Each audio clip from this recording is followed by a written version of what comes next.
Ano pong specific provision ang meron po dito sa Senate bill na ito na tinututulan po ng inyong grupo?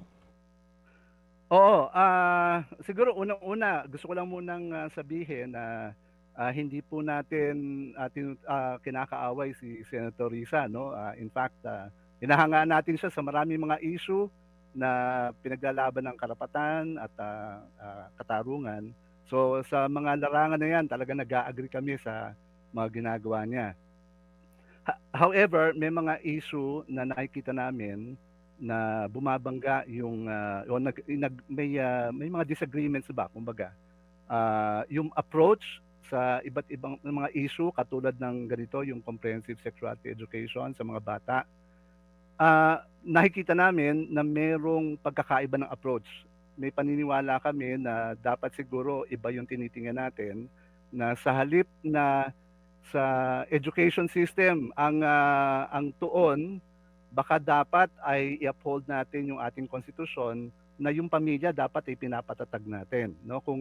Kung ang problema natin ay, teenage pregnancy, ibig sabihin may mga pinanggagalingang issue ito sa ating lipunan, baka importante na bukod sa may reproductive health bill, act na naman tayo at dapat ay pinapatupad talaga, posibleng may mga issue sa implementation, siguro ay dapat tinitingnan din natin yung iba't ibang, pamamaraan para patatagin natin, palakasin natin yung mga serbisyo para sa mga pamilya.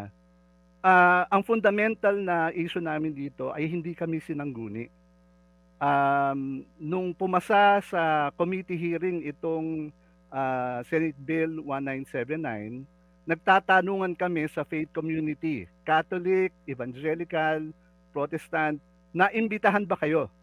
Kasi sa ibang mga issue naiimbitahan yung faith community.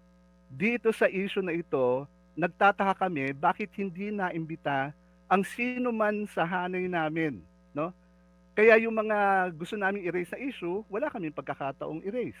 Yung mga disagreement namin in approach, hindi namin nailahad sa technical working committee.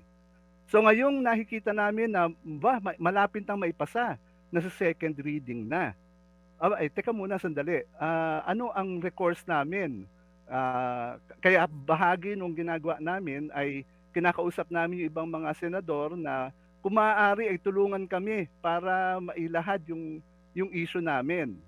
At nais din namin na ipahatid sa, publiko yung issue namin na ito, na meron kaming disagreement on the approach tungkol sa sexuality education.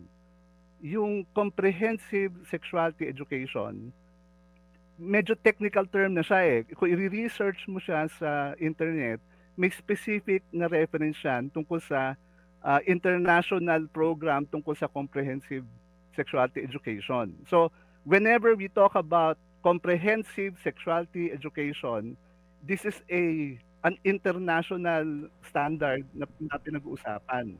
Doon kami nagdi-disagree. Okay. Bakit kinakailangang mag-refer to the international standard? Yung bansang Pilipinas 'no, 90% ay, Kristiyano, 6% ay Muslim. Siguro yung pinakamataas na reference natin dapat dito ay kung ano yung pananampalataya ng bawat pamilyang Pilipino. Okay, Kung pastor. ano Hmm.